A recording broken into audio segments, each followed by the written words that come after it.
Well, good day everybody, and welcome back to the High Desert Garden. I'm out here on this pre-spring day. It's definitely not spring. We're still getting very cold at night here, and it is sort of a chilly day today, and kind of a rare day where we're just getting some light rain showers so far all day long.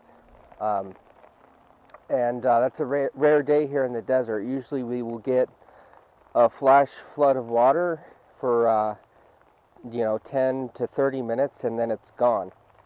Um, so to just kind of get these light sprinkles all day long is kind of unusual. But what I wanted to talk about today is composting, because there's so many different ways and so many different ideas about composting, and you might be trying to decide which way is best for you. And I just want to let you guys know the way I've been doing it, and then if you guys can add to the discussion, I would like to have a discussion about the way you're composting and, in your opinion, what might be a good route to go. Now, for me, I've tried it several different ways. I've watched other videos on how to make compost in 18 days or 30 days or whatever. And if you're into making the fast compost, there is nothing wrong with that. It's good compost. Um, and in doing that, you're constantly having to turn your compost to get it to break down quicker. Now, there may be other methods to do fast compost without doing so much turning, and if you know of any, maybe you can add to the discussion on that. And I did make compost. I never made compost in 18 days, even though I was turning it. Um, it usually took me a couple of months. And I have different conditions here in the high desert, and of course, I had to completely cover this pile with a tarp to get it to retain moisture. I tried it in the cage there, and it didn't matter how much water I threw on it. I even put a tarp over the cage for the most part, and it was not retaining water. It was not getting hot, and so I just ended up taking the cage away, turning the pile, thoroughly watering it down, and throwing a tarp on it. Now, one of the things that I've researched about compost is when it's hot, if you are turning your compost when it's hot, it is going to steam. A lot of that steam is going to be your nitrogen escaping. So what I do is I've just decided that I am not going to turn my compost. In fact, the compost that I did in my other video, the organic drunken compost, I did not turn that all summer long. And within about 2 months time period, that compost was finished compost. All I did when I had weeds to pull or prunings and clippings is I just threw it on the top of that pile, and that actually, adding all that organic matter with the water in it, helped to keep the pile moist. And I did douse it with some water occasionally during the heat of the summer. Did not turn that pile. By the time fall came along, I had some compost that I could use in container plants and so forth.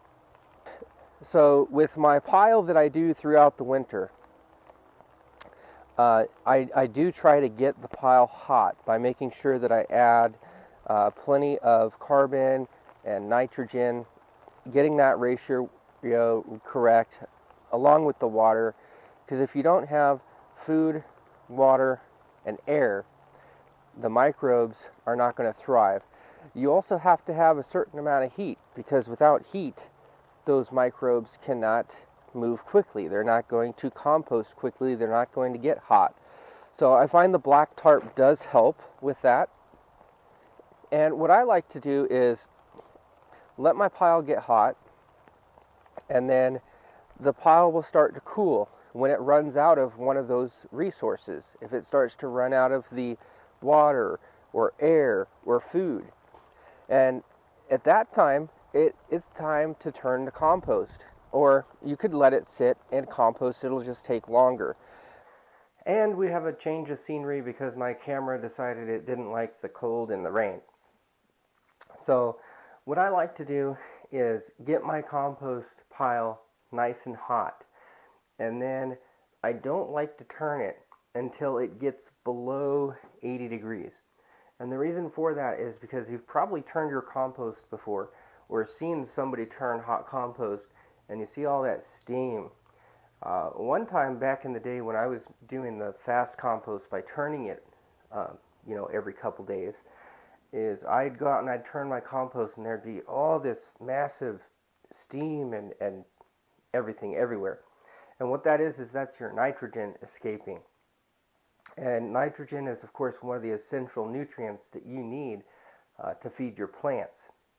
So I feel by letting my compost cool, and there's been studies on this by different universities, they found that if they did not turn their compost piles, they ended up with more nitrogen and more potassium. How much more? Uh, the numbers were in the article that I had read, but all you have to do is research it a little bit online, and you'll find the information there. If you have any links to this information, please feel free to leave them in the comments. So you could go without turning your compost at all, and save yourself a bunch of work of turning all that compost, and end up with more nutrients in your compost. Or if you need fast compost, you can turn it every couple of days, and nothing's wrong with that. So these are just methods of composting that I've experimented with. I look forward to hearing your guys' ideas on composting, um, because one way will get you different results. If you consider compost with the highest nutrients to be the best compost, then maybe for you that's the best compost. For other people, they may just want fast compost, and it's still good compost, so that's not a problem. As always, I want to encourage you guys to grow organic, eat organic, so you can be organic.